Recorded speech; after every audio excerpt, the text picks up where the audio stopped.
Accessing library computer data. And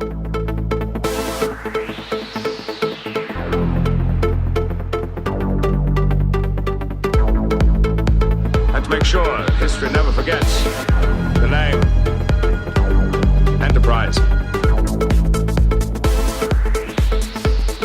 Hey everybody, welcome to the Penske Podcast. You haven't tuned in before. This is a podcast where we are running through all 178 episodes of Star Trek The Next Generation, giving our thoughts and feelings about each and every one. Right now we're up to episode 7 of season 4. This one's called Reunion. It was directed by Jonathan Frakes. Teleplay credit goes to Tom Perry, Joe Perry, Ronald D. Moore, and Brennan Braga. And the story credit goes to Drew Daham, Thomas Perry, and Joe Perry. It aired back on November 5th, 1990. In this episode, K'Ehleyr returns to the Enterprise to advise Captain Picard, who is chosen to arbitrate the selection of the new Klingon leader from two candidates, Gowron and Duras, one of whom is suspected to be a traitor. Tana and Sean are going to be joining me to talk about this one. We're going to continue the storyline that Worf started in Sins of the Father with Reunion. So right after this break, me, Tana, and Sean are going to go deep on Reunion. Not even a bite on the cheek for old time's sake? Perhaps you are not aware of my dishonor. I have accepted discommendation. I've heard. So now what? I have to perform some ridiculous ritual to talk to you? You may not respect our traditions, but I do. Sorry. I just thought you might want to talk. A few minutes ago, you looked like someone with a question to ask. Must I ask the question? Yes, you must. I think one of the biggest changes for this rewatch for me has been how I'm viewing the episodes now that I'm a little bit older, and I'm sort of going into each of them with a fresh eye as to how they feel in the universe. And it's worked out. Some episodes I like less than I used to like. Some episodes I'm liking more. I think one of the bigger changes has been the Klingon storyline, which is what we are going to talk about with Reunion. I'm joined by Tana and Sean. Guys, how are you? Great. How you doing, Wes? Good. Hey guys, good to be here. Especially with such a good episode. It's nice to be included on the good ones and not the dog shit. You missed out on Brothers. What was the last episode you actually did? Do you remember? Not off the top of my head. But I wanted to do Brothers, but you guys listening to it, you guys talked me out of liking it so much. Oh, really? That's good. It was such a fun episode to cover because it was like really with the dinosaurs in the background. It was hilarious. It was so good. I think you gave us Family, Sean, was the last one. So you didn't actually. You saw a pretty good episode, but you've avoided a lot of the dreck of season 4 at this point. Yeah, I don't have any reason to complain actually. No, and you actually joined us for Sins of the Father, which is the lead-in for this episode. So a quick catch-up recap for this episode is that this is the one where K'Ehleyr returns to the Enterprise, toting along Alexander, a very young Klingon boy of dubious origin. And it turns out that Kimpak... Dubiously sexy. Turns out that Kimpak, the leader of the Klingon High Council, has been poisoned and is slowly dying. He appoints Picard to determine his successor, which seems to be a motif with Picard. He's getting involved in all kinds of Klingon stuff. We meet Duras again, who is in Sins of the Father, and we're introduced to Gowron. And they basically spend the episode trying to figure out who's going to take Kimpak's place. K'Ehleyr is killed by Duras, who turns out to be acting for the Romulans. And then Worf kills Duras to restore the honor of K'Ehleyr. And then he adopts Alexander and immediately sends him off to Earth. So a lot of stuff happened in this episode. A lot of really big stuff happened. It's a very big episode. Duras dies, Kimpak dies, K'Ehleyr dies, and Alexander is introduced. In the Klingon Empire, a murder aboard the Starship Enterprise. A very violent murder. Do you guys feel like it should have been a two-parter? No, I don't feel it had the problem of Sins, where I felt like Sins needed to be a two-parter. I felt they got a lot better maybe at fitting the story into this episode. What did you think? Did you wanted to split it, or you think it was too much? I thought it was a lot. It was an impressive amount, though. They really didn't waste any time. I read a review where they said if they had more episode time, maybe they could have had Worf and his son bond a bit more. But I don't know if that would have justified a whole other episode. Yeah. It's the Wes. It's sort of the same thing where Data takes over the Enterprise and then everything goes back to normal by the next episode. Like, I'm seeing that as a repeating theme here in the 4th season of Star Trek. There are some really huge things happening. I could see an entire investigation, like a CSI Star Trek series happening where you investigate the murder of. She's a really high-ranking Klingon on the Enterprise, and nobody, like, they find her body because they open the door to get her, and like somebody's messed up her room and murdered her. Like, it's comedic, you know, from the vantage point of the future that we sit in now. It's really funny that I don't know, that worked, that was allowed. You would think that the computer would just notify the crew anytime somebody died. Yeah, you think that would be anytime someone dies, there should be something. The writers have actually brought that up. They're saying that they couldn't really do murder mysteries because the technology would always get in the way. You know, someone would always be like, why wouldn't they just know when this person was killed? And it's like, oh, that's true. So I think for any time someone's killed, you'll always notice that it happens off the ship or something. Like, it happens somewhere where you could justifiably say that there's no technology around to get in their way. Yeah. So, I mean, it's interesting. Let's start this one off by getting into the sort of Klingon storyline that we've been a part of here. As I was saying in my intro, I think this was a storyline that I sort of underappreciated when I was younger. And I don't think it's one of my favorite Star Trek storylines, but I think it's really pretty strong, all things considered. The world building, which is something that Next Generation does not really do very well. DS9 does it a lot better. This is probably TNG's best world building that they do across the entire show. This is the only race that's shown to have any sort of depth to their politics and things like that. I always really liked the Klingons, and I loved seeing them from a position of nostalgia, just pure nostalgia. You know, when Captain Picard goes over to the Klingon ship and Kim Peck is saying, you know, I've been poisoned, it's in the wine. And then he takes a long sip of wine. Yeah, it's a good moment. That is a very Klingon thing. It's such a Klingon thing. Like, there's so much bravado to the Klingons. I love it. Yeah, that actor was really great too. His voice. He is. It's I think you get a lot of difference between the Klingons in this episode too. You do, yeah, you really do. Kim Peck seems like the sort of wise old one who sort of thinks that the Klingon ways are a little bit silly. Right. Gowron is clearly insane, like that kind of a thing, and Duras is just kind of the douchebag trickster. Yeah. This is Worf's wife, though. She was an amazing actress, by the way. But I also felt that her approach to Klingons, she would roll her eyes at everything Klingon. Like she was great. Susie Platson, I think, or Plaxton or something. She's an excellent actress. She was good in the episode she was in before this. She was also in one of the second season episodes as a Vulcan doctor on the ship. Oh yeah, she was a Q as well in Voyager, I think. Oh, is she? Yeah, that makes sense. She would be back and around. Yeah, she's excellent. I think she elevates Michael Dorn's acting game. It makes because he has a couple scenes here that sort of border on cheesy a little bit. The death scene is close to being kind of silly.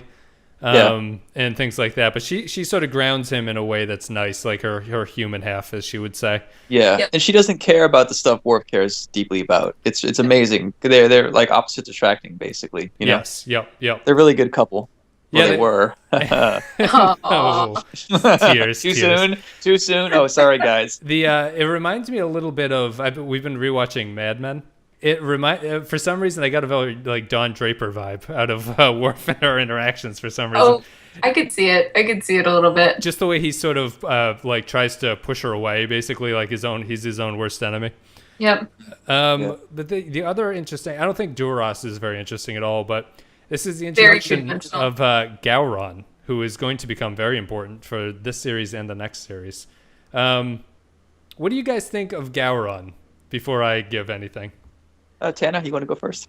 I don't really have anything to say about him. I thought he was really sort of two-dimensional and hot-headed. I didn't find that he added anything to the episode for me. Mm-hmm.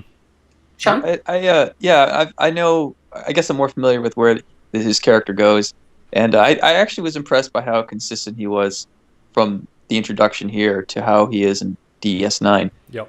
He's a politician. He's basically playing chess with careers, and there are people like that. But I feel like he mostly does end up on the side of good, as far as the captain in the Enterprise is concerned. So he's mostly a good guy for Starfleet. Yep. He's interesting. It's like you say, the character recurs. He's sort of nailed his characterization from the get-go. This is like the Gowron that basically stays through the entire next 10 years or whatever. I think the performance is really good. I asked you mostly because my wife was sort of like, "Is this guy fucking kidding me?" When he came on screen, like she thought he was over the top, but I think he's supposed to be crazy. Like he's supposed to be a little bit off. And I think he does a good job of playing that. If you think he's sort of a realistic character, he doesn't really work. Well, I think the thing about Klingons is that all of them are over the top.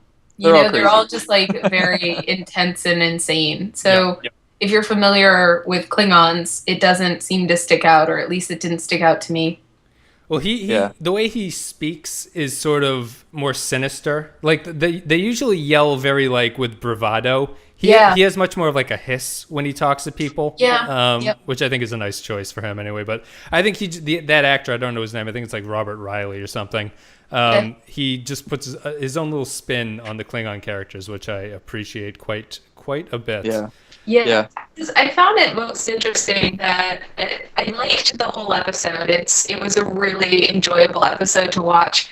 But from this point of view in the now, looking at a 20-year-old show, I found it remarkable that everything was so simplistic and pared down. We have shows like House of Cards and all of these entangled webs of deceit. And in this episode, there are only two competing factions, one of whom is a transparent douchebag and the other of whom is not much better. And also one of those two guys has been poisoning the head of the Klingon Empire, which is this huge empire. And it's so simple that I found it, refreshingly nostalgic. Just, kind of nice that it could just be easy and simple and uncomplicated like that. So it is. Go ahead, I think with I always imagine Worf accepting Gowron as the lesser of two evils. And I don't really think Gowron is a bad guy. I think he's just a politician. Yep. And I feel like given where the Empire needs it to go, maybe that's why Gowron would be a good fit. And why at the end Worf is fine not bringing up his commendation, and just letting it kind of pass for a little while longer. Right, yeah. That struck me as a strange choice. I think it seemed to me like the strike while the iron's hot. Now would be a really great time while this guy is in disgrace to talk about his, the lie that this guy orchestrated to dishonor Worf. And so I didn't quite believe that he would say, not now. My time will come, but it's not today. I thought that Worf's answer would be either no, never, or yeah, right now is a good time. I thought they just didn't justify it well enough. You'd be like, if the justification was something along the lines of we killed Duras, who was really the only person that knew about it. Kim Peck is dead. So it's basically my word and Picard's word, an outsider, against what the council has previously determined. You know what I mean? Right. Yep. I could see that as being they won't buy it now, and Worf having to say I need more time to collect more evidence or something like that. They don't really do that. They just say not now. Well, I'm gonna wait for when the iron is hot and then I'll strike. Well, he said that there was a lot of people who were involved with that decision. Right, it's on the council. So if Worf brought it up, he's afraid of political repercussions from people he can't even predict. Yeah. But I thought his reason. They did bring it up, so I'm not sure. Tana, do you think they didn't describe it well, or do you think that you just if you were Worf, you would have? I thought it was an out of character thing because I think it goes with Worf's character and his logic and just his way of being and how much he cares about his honor, that like now would be a good time for him to talk about it. And I think I'm not 100% convinced that it's a super breach of his character, because it does make sense. The part that they say is that the council signed off on it, so it would look bad for the council members that are still on the council right now. So that makes sense, but it seemed more in line with what I know to be true about Worf and what Worf really values, that he would have maybe used that as an opportunity to get that stain of dishonor off his family. Right. Yeah, he's How much? No, go ahead. I was going to ask what you guys thought. How much of Worf's decision making do you think is based on his heart, and his emotions, and how much do you think is based on his head and his politics? Like when he found out that his wife or his mate was killed by him, he just grabs his bat left, goes and fights him. Yep. Do you think that was just emotional response, or do you think he knew at that moment that he could probably get away with it? He had it planned out in a way. I think it's that moment itself is pure heart. But I think Worf in general is generally more heady than you tend to give him credit for. Not you, but just in general. But he's like he's faced with probably the most decisions out of any of the crew members as to he has to think how he wants the outcome to be. Maybe Picard, but that's sort of Picard's job. And like the Picard decisions are driven by the sort of being the captain thing, where Worf's are more personal. I think that moment itself was purely emotional vengeance for Kalar, and he wasn't thinking about getting back at Duras, I don't think. Besides killing him for Kalar, not killing him to get his honor back, if that makes sense. Right. Yeah. I think it's I think the script was written well enough to sort of cover both aspects of that, and I think it handled it pretty remarkably well. Yeah. What do you think of his point to Picard and when he got reprimanded? Do you think Picard was right to reprimand him, or do you think he should have been in more trouble for doing that? I think it was good. It's becoming a thing. The Picard reprimanding people is starting to become like a little thing where he gets very strict and then he sort of loosens up a little bit after he's given them the official, like I'm your boss thing. Right. I love those scenes. I think they're awesome. And I think this Worf one is really, really good. I think Worf got what he should have. Maybe the punishment could have even been more severe, but I guess not. One thing that I wanted to bring up when we have a chance to sort of switch gears is how easily the female, what is her name? Kalar. How easily she just like rolled over on the I'm not going to tell you if it's your kid or not. And Worf in the beginning is like, are you going to make me ask the question? Because she's all, it looked like you wanted to ask a question. She just shows up with this kid that's obviously Worf's kid. And he's like, are you going to make me ask the question? And she's like, yeah, I'm going to make you ask it. And he won't do it. And then he's like walking away 1 second later and says, oh, so is your son just supposed to grow up without a father? Like, way to blow it. Yeah, she didn't hold out. Although I appreciate the show not just telling us off the bat, even what they're talking about. Yeah. Like he never, Worf never says anything specific about it. It's just like, are you going to ask or not? The kid seems a little bit old. I think that's the only problem. Based on my understanding of how much time has passed, I don't think he should be that old, but they don't bother explaining it. Right. Yeah. We don't know how old Klingons age when they hit puberty. Yep, exactly. And speaking I thought sorry, go ahead, Wes. Well, I mean, speaking of which, this is the first appearance of Alexander.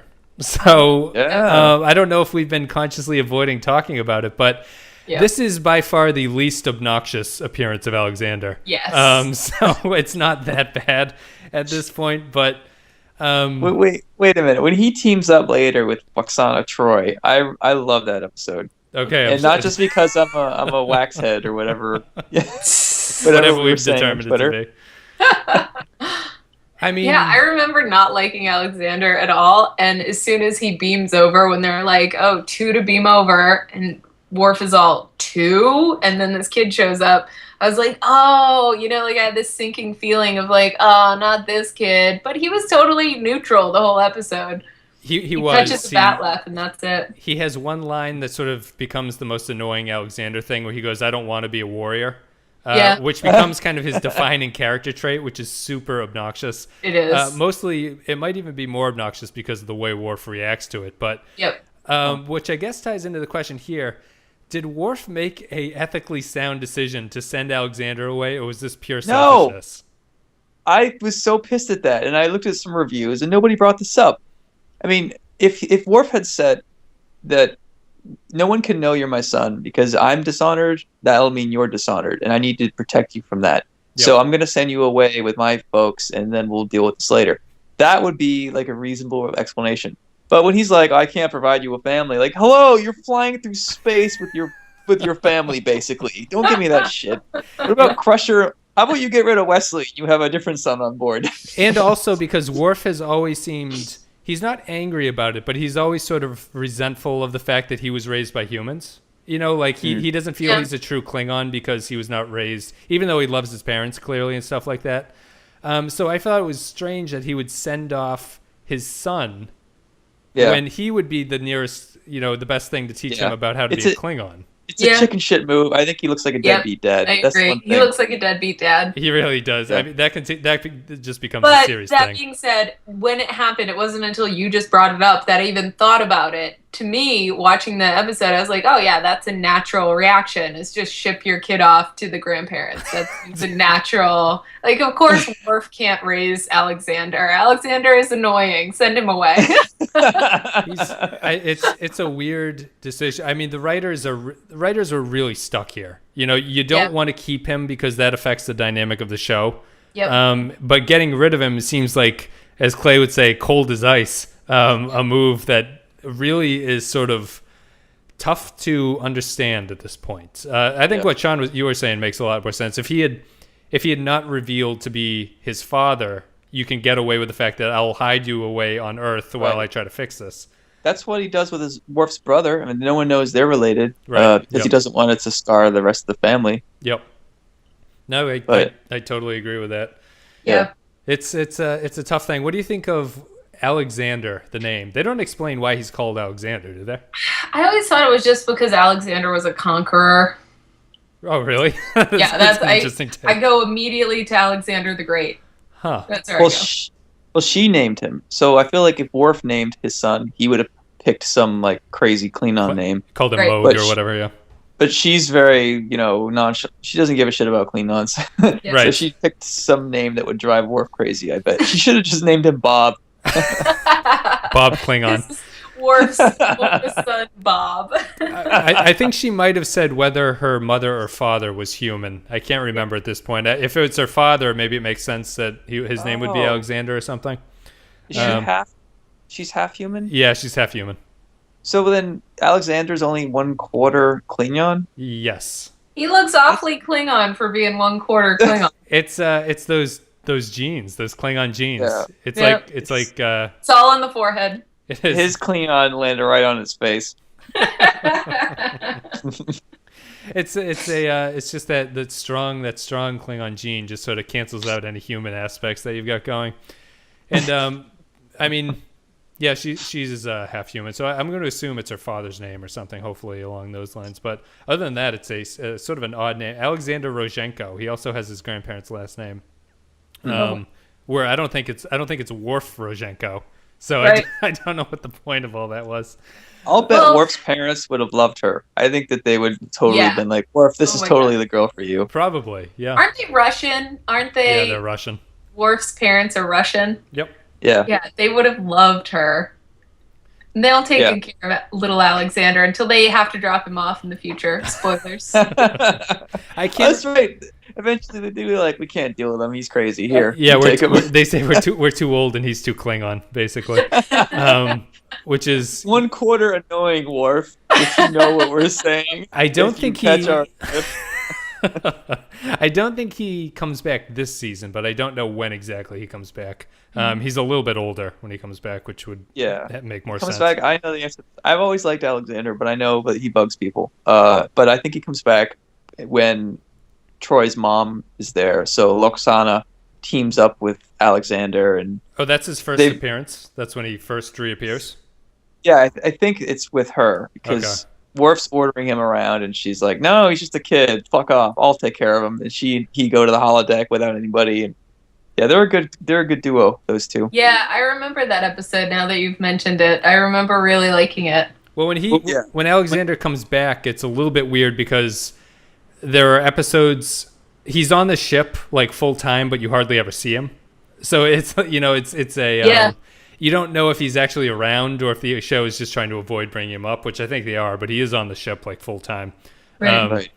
But anyway, yeah. Does anyone or any thoughts about Reunion that we haven't covered? I'm trying to think of if there's anything else about the episode that stuck out to me besides the murder that people like were in the future and they have to open a door and walk in on a murder scene. Duras did a good job of killing her without getting any blood on himself either, which is a nice thing. In this time of forensic evidence, and like you distract the guard and I'll go, and the door opens and the guard's like, "Hey, you get back here!" And then the murderer slips out of the room to go murder her. There's a lot of beaming between the ships freely in this episode, which I guess has to happen for what it is. But I guess my final thing before we go into the sort of wrap up would just be, it's a pretty dense script, like we mentioned, going on, which is nice. A lot of stuff happens, which is perfect. I really do appreciate the Klingon storyline. The more that we're going into it, even though it doesn't feel like it goes quite as deep as I'd like it to. I feel you could almost do the new series based on like the Klingon High Council or something like that. There's enough going on there. They're a little bit too unbearable to cover an entire series, but it's a pretty strong show. So do you guys have any final things about it? Sean? You were saying the forensic team, Tanner, you're making a joke, and it made me think about this new series, and I thought, what if they had like CSI Star Trek? Solving mysteries. Yep, sort of branches off in the same way that NCIS and whatever, there's one in Miami, CSI, New York, whatever, a million of them. Yeah. CSI Wolf 159. Every episode would take 5 minutes, which is how long it would take them to figure it out. Like, what does the computer say? Well, then he's the murderer, isn't he? Roll credits. That's the SNL sketch, yeah. Just forget about that Love Boat sketch. Just CSI Star Trek, and everything's done before it happens. It's like the precogs in Minority Report or something. Oh, yeah. It's totally good reference. Well, let's take it to final thoughts, I guess, then. Okay. So I'm going to play an audio clip. Sean, Tana, and myself are going to come back, and we're going to give our rating and final thoughts for Reunion. Duras.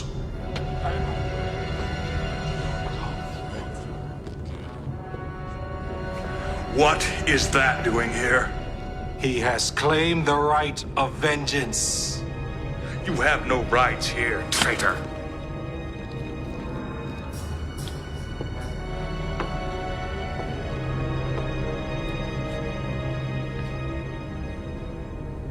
Kalar was my mate. All right, guys. Let's give our ratings and final thoughts for Reunion.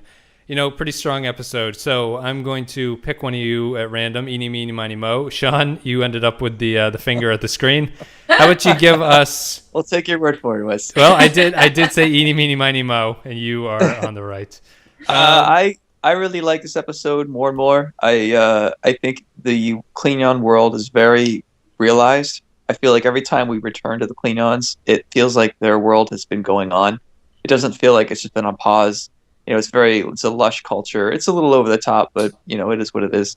Yep. I love Kaleth. I think she's an amazing character to sort of pick on Worf and try to get him to emote in ways he doesn't want to. And I really like Alexander. I'm not saying he's an amazing actor, but I guess my only beef with this episode, which I think is, firing on all cylinders, was I think Worf should have kept the kid or had a better excuse for chucking him off the ship, beaming him back to his parents or whatever. Yeah, I wouldn't disagree with that. It's but, go ahead. I think I go like a 4 out of 5 on this one. What do you think, Tana? I'm going to go the same. I'm going to say that this is an episode that I might force Kirsten to watch. I think she would hate me for it, and she probably wouldn't get much out of it, but it would delight me to make her watch this episode. And I think that the Klingons are awesome in it. So Yeah. I'm also giving it 4 out of 5. But I think that Kirsten's kind of like your Kayla. She is. She's No? like, Okay. I don't care. I don't about any of your nerd culture. Any of your ways. It's very, very difficult. It's very sad. I mean, it's She a. tries to keep a secret from you. You walk away. She's like, no, I'll tell you. It's your son. Yes, This is- exactly like that. It's your Netflix subscription. Yeah, it's. I'm going to give it a 4 as well. I think it's pretty solid. It's pretty much on par with Sins of the Father. Sins of the Father gets a lot of credit for being a great episode. I think this one's just as good, which is interesting. It maybe doesn't have the sort of centerpiece thing where it doesn't end with a scene like Worf's discommodation does in Sins of the Father, which is just kind of a cool scene. Although I think the Duras fight is pretty cool for this show. Yeah. It could have It been is a a lot little back. worse. Yeah. It could have been a lot worse. You're right. I didn't think of that, but it doesn't stick out as one of these horrendous Riker playing whatever that game was with his dad scenes. Yes. So I think that's a win, There was a slight bit of conversation in the writer's room about whether or not Worf should kill Duras. I would hope that was a very short discussion because he obviously has to kill him. Right. Yeah. And Riker coming in like, war! With his cracking voice. Did not help. Just a batleth right to the sternum. This is the first time I've seen the Batleth, I think, as well. I think it is, yes. It's also the first time that you see the Klingon attack cruiser, which is a pretty cool looking ship. It is a fucking ship. It's much more impressive than the birds of prey that we've been seeing them in, which are also in this episode, but they're much smaller than the attack cruiser. Cool. Fitting for a Klingon emperor to drive around in. And the other small bit of trivia is that in the scene where they use the pain sticks on the dead corpse as that thing. Apparently, in the original draft of the script, everyone is supposed to give an insult to him as they stab him. So the Klingons were giving like sort of intense Klingon-esque insults, and in the script, Picard goes up and says, "You are a very ugly fellow," and then jabs him with the pain stick. I wish that kind of had happened, but it didn't, unfortunately. I wish we just had an outtake of it. That would have been amazing. It's a That would have been the sickest gift burn on the planet. You are a very ugly fellow. put an upvote right on the end of the pain stick and call it that. It's one thing I appreciate about the Patrick Stewart performance is he does the I have to be sort of a brash asshole when he's dealing with the Klingons. Yep. He has the one great line in this episode when he's like, an hour, why can't we do it now? He says, because it is the time that I have chosen, which is a great sort of response to the Klingons, I think. Interesting. Yep. Oh, I'm giving it a 4. Everyone's giving it a 4. Floors across the board. Floors across the board. It's a strong episode. It's if you haven't seen the show in a while, the Klingon stuff is pretty good at this point. So I'd recommend going back and watching it. If not, Tana. Oh, Sean is gone. Tana, you still there? Of course we lost him. Well, we'll wrap it up now, and then he'll be back on with the next episode, which is Future Imperfect. You guys are going to return to talk about that. All right. So thanks, everybody. Thanks, everybody. Thank you guys for listening. If you enjoyed the show, you're on YouTube, like it, comments, appreciate it. If you're on iTunes, a rating, a review. Otherwise, the three of us are going to see you in a couple days. We're going to see you with Future Imperfect.